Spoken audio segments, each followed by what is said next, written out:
Hello friends, Deva movie review. Shahid Kapoor మరో hit కొట్టాడా లేదా? షాహిద్ కపూర్ అండ్ పూజా హెగ్డే, డైరెక్టర్ రోషన్ ఆండ్రూస్ ఈరోజు రిలీజ్ అయింది action thriller. So Shahid Kapoor Deva చిత్రంలో ఒక పవర్ఫుల్ పోలీస్ ఆఫీసర్గా నటించారు.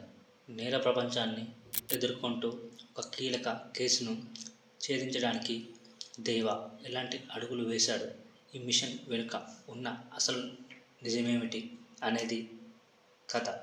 ఈ సినిమాలో ప్రధాన ఎలిమెంట్స్ షాహిద్ కపూర్ మాస్ యాక్షన్లు, powerful police drama, intense background score, high voltage action sequence. So Shahid Kapoor, Pooja Hegde villain character ఈ సినిమాకి ప్రధాన హైలైట్ అని చెప్పాలి. టెక్నికల్ హైలైట్స్: రోషన్ ఆండ్రూస్ శక్తివంతమైన స్టోరీని అందించాడు. థ్రిల్, మాస్ మిక్స్తో బీజియం అదరగొట్టారు. విజువల్ గ్రాండర్గా ఉన్నాయి.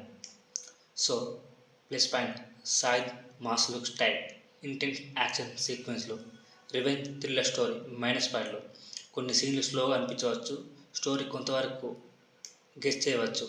సో దేవ ఒక మంచి యాక్షన్ థ్రిల్లర్. షాహిద్ ఫ్యాన్స్కి ఇది పక్కా ట్రీట్. స్టైలిష్ యాక్షన్ మూవీస్ ఇష్టపడే వాళ్ళకు తప్పక నచ్చే సినిమా. సో ఈ రివ్యూ మీకు నచ్చినట్లయితే కామెంట్లో చెప్పండి. మీరు షాహిద్ కపూర్ ఫ్యాన్ అయితే కామెంట్లో చెప్పండి. కొత్త వచ్చిన వాళ్ళు సబ్స్క్రైబ్ చేయండి అండ్ సపోర్ట్ చేయండి. సో మన పూజా హెగ్డే కూడా బాలీవుడ్లో నటించింది. సో ఆమె కూడా ఈ సినిమా ద్వారా ఆల్ ద బెస్ట్ టీమ్.